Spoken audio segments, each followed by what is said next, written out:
আমাদের এবি পার্টির দাওয়াত দিয়ে আপনাদেরকে আমার বক্তব্য শেষ করব। আমরা এবি পার্টি নামে যে পার্টি করেছি, এই পার্টিটা অনেকে বলে যে ভাই এই পার্টি কি জন্য করলেন, এই পার্টির উদ্দেশ্য কি?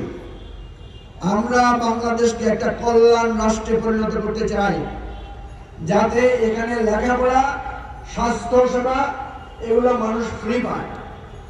আপনারা দেখবেন আমাদের দেশে যারা আমেরিকা ইউরোপে থাকে ওরা আমাদেরকে গল্প করে, আমার ছেলের লেখাপড়া তো ফ্রি, যত বড় চিকিৎসা হয় ফ্রি।